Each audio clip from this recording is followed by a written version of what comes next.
నమస్తే అండి. సుమన్ టీవీ వాళ్ళకి ఫస్ట్ ఆఫ్ ఆల్ నా ప్రోగ్రాము రికార్డ్ చేసి యూట్యూబ్‌లో పెట్టడానికి వచ్చినందుకు ధన్యవాదాలు వాళ్ళకి. నేను మహేందర్ రెడ్డి మూల. పుట్టింది నేను శంకర్పల్లి మండల్ చందిప్ప విలేజు. ఫామ్ ఏమో ఇక్కడ ఒక 10 ఎకర్స్ అగ్రికల్చర్ ల్యాండ్ తీసుకొని ఫామ్ డెవలప్ చేసుకున్నా. ఈ గోట్ ఫామ్‌లోకి వచ్చి నేను 7 ఇయర్స్ అవుతుంది ఆల్మోస్ట్.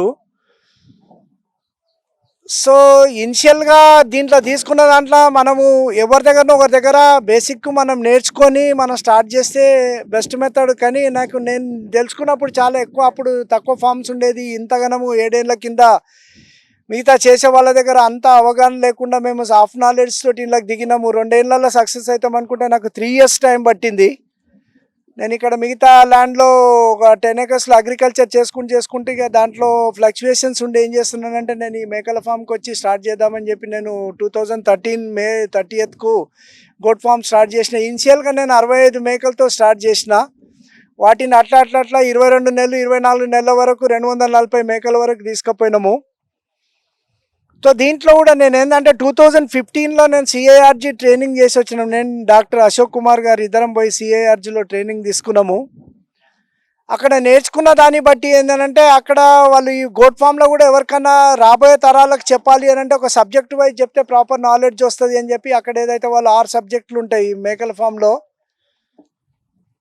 6 సబ్జెక్టుల మీద వాళ్ళు మనం స్కూల్కి పోయి చదువుకున్నట్టుగా రోజుకు 6 క్లాసులు ఉంటాయి. 6 సబ్జెక్టుల మీద ప్రొజెక్టర్ కానీ చాక్ పీస్ కానీ బోర్డు కానీ ఇవన్నీ పెట్టి 6 సబ్జెక్టుల మీద వాళ్ళు చెప్తూ ఉంటారు. బీయింగ్ ఏ ఫార్మర్, ఒక చేస్తున్న రైతుగా 10 మేకలో 20 మేకలో 2 నెలలో 4 నెలలో 6 నెలలో చేస్తున్న రైతుగా పోతే అక్కడ మనం కరెక్ట్ నాలెడ్జ్ తీసుకుంటాము. కొత్తగా పోయి ఆడ నేర్చుకొని వచ్చి చేయాలంటే అంత ఈజీ కాదు. లాంగ్వేజ్ ప్రాబ్లం ఉంటుంది.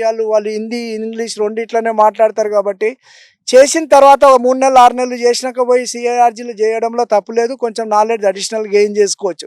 నేను అక్కడ చూసి వచ్చిన తర్వాత మనం వచ్చిన రైతులకు కూడా నేను వారంలో నాకు ఎవ్రీ సాటర్డే నేను ఉచితంగా నా ఎక్స్పీరియన్స్ను షేర్ చేసుకోవడానికి కానీ 20 మంది కానీ 40 మంది కానీ ఎంతమంది వచ్చినా కూడా నేను 3 గంటలు 4 గంటలు కూర్చోబెట్టి నా ఎక్స్పీరియన్స్ని షేర్ చేస్తాను. నేను ఇట్లా చేయాలి, ఇట్లా చేయకూడదు, చేయాల్సింది డెఫినెట్గా చేయాలి, చేయకూడదు డెఫినెట్గా చేయకూడదు అని చెప్పి నేను పదే నేను రైతులకు కొత్తగా చెప్తూ ఉంటాను. లేకపోతే ఎక్కడో కట్టుకథలు విని ఆ క్లాస్లో వినొచ్చినాము, ఈ ట్రైనింగ్లో వినొచ్చినాము, ఆ మేక కొంటే అట్లయితుంది, ఈ మేక కొంటే ఇట్లయితుంది, ఇవన్నీ రాంగ్ క్యాల్కులేషన్లు ఏం చేస్తున్నారు, ఏదో కళలు కానీ ఇంట్లోకి దిగుతున్నారు. దిగిన 10 మంది ఇట్లా ఈరోజు కూడా నేను ఎప్పుడో 7 ఏళ్ళ కింద విన్న స్లోగాను ఇవాళ కూడా 10 మంది పెడితే 8 మంది బ్యాకప్ అవుతున్నారు. ఎందుకు అవుతున్నారు అనే దాంట్లో ప్రాపర్ వాళ్ళు గైడ్ లైన్ తీసుకోకపోవడము, ప్రాపర్గా నేర్చుకోకపోవడము, సరిగా తొందరపాటు చర్యలతో ఏదో రకంగా వాళ్ళు ఫెయిల్యూర్ కావడము. దీంట్లో నేను కొన్ని సీక్రెట్స్ నేర్చుకున్నాను. నేను ఈ చేసే దాంట్లో కనీసం ఏంటంటే ఈ 6 సబ్జెక్టులలో 3 టిపికల్ సబ్జెక్ట్ అని నాకు అర్థమైపోయింది.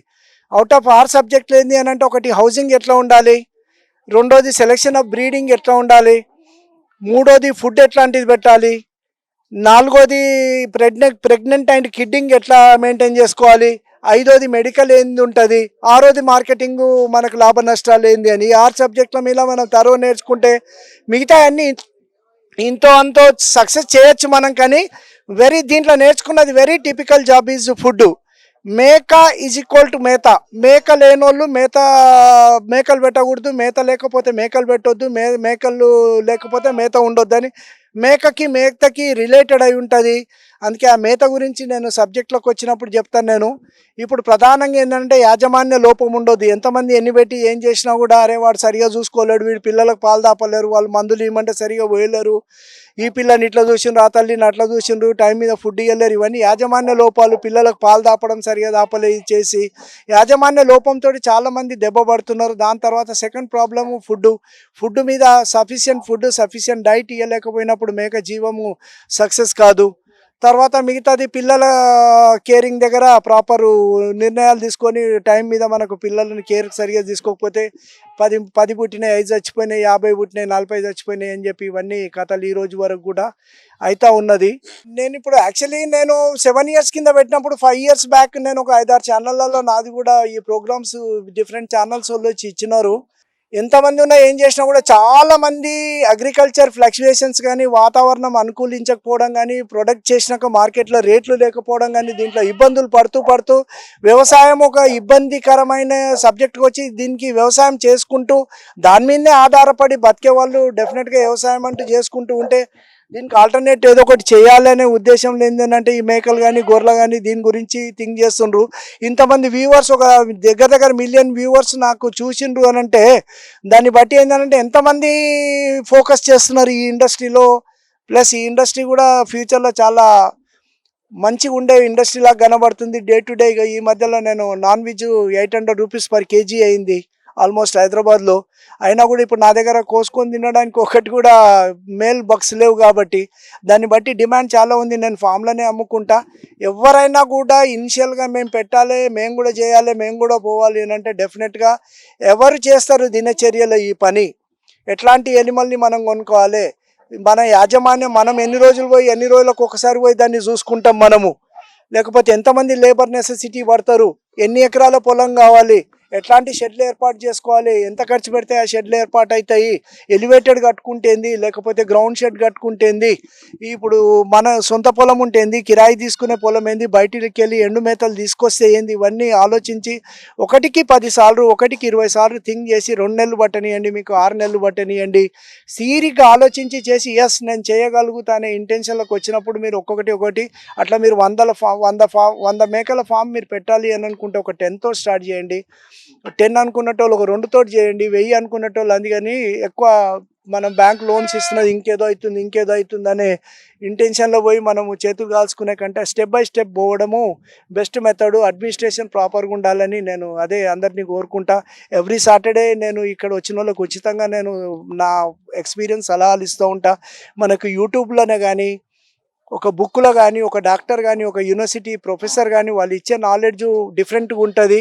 నేను ఇక్కడ ఈ 6 ఏళ్ళు 7 ఏళ్ళ నేను తీసుకున్న నాలెడ్జ్ వేరే తీరు ఉంటుంది కాబట్టి ఇట్లా చేయాలి. కొన్ని చిట్కాలు ఈ చిన్న పని ఇట్లా ఉంటుందా, బుక్కులు ఎక్కడ నేను చదవలేను, ఏ డాక్టర్ చెప్పలేడు అంటే అట్లా కాదు. అది దాన్ని బుక్కులు చదువుకుంటూ ఆ సబ్జెక్ట్ నేర్చుకొని మిగతా ఎక్స్పీరియన్స్ చేస్తున్న రైతులతో ఎక్స్పీరియన్స్ షేర్ చేసుకుంటే ఎవరైనా కూడా ఇలా సక్సెస్ అవుతారు. ఫెయిల్యూర్ అనేది ఉండదు. మనసు కష్టమైన పని కాదు, ఇది ఇష్టంతో 100% ఇష్టపూర్వకంగా చేస్తే ప్రతి వాళ్ళు ఇలా సక్సెస్ అవుతారు. ఇది ఎడ్యుకేషన్ కాదు, రోజు ఒక సబ్జెక్ట్ వస్తుంది, రోజు ఒక చాప్టర్ వస్తుంది, క్లాసెస్ పెరుగుతాయని కాదు. మొన్న ఏం చేసినాము, నిన్న ఏం చేసినాము, ఈరోజు ఏం చేసినాము, రేపు ఏం చేస్తాము, ఇంకా 1 ఇయర్కి ఏం చేస్తాం, సేమ్ సైకిల్ ఉంటుంది. కాబట్టి ఎవరైనా కూడా ప్రాపర్ ప్లానింగ్ తోటి అందులోకి దిగినప్పుడు డెఫినెట్గా ఎవరు ఫెయిల్యూర్ అనేది ఉండదు. ఫెయిల్యూర్ ఉన్నది అని అంటే తన వ్యక్తిగత తప్పిదం తప్పితే మేక తప్పు కాదు, మేత తప్పు కాదు, మార్కెటింగ్ తప్పు కాదు, మెడికల్ తప్పు కాదు, ఇంకోటి కాదని నేను అడ్వైజ్ చేస్తున్నాను. సాటర్డే ఎవరికైనా తెలుసుకోవాలి సబ్జెక్టు డెత్ అనుకుంటే బై 10 o'clock సింగప్పగూడెము చెవెళ్ళ మండల్కి వచ్చి నా ఫోన్ నంబర్ కూడా నేను తర్వాత లాస్ట్కు యాడ్ చేస్తాను. ఇచ్చి నేను ఒక 3-4 గంటలు మీతోటి ఉచితంగా నేను ఇంటరాక్ట్ అవుతాను. నేను మీరు పోయిన తర్వాత నా నుండి తెలుసుకొని పోయిన తర్వాత తీరిక మీరు 2 నెలల 3 నెలల ఆలోచించి నేను ఎట్లా చేస్తే సక్సెస్ అవుతా, మహేందర్ రెడ్డి దగ్గర ఏం వ్యవస్థ ఉంది, దీంట్లో నాకేం ప్రొవిజన్స్ ఉన్నాయి, నన్ను దాన్ని బట్టి ప్లాన్ చేసుకొని చేసుకోవడం పోవడం బెస్ట్ అనే ఆలోచన నేను ఉంటుంది నాకుంటుంది.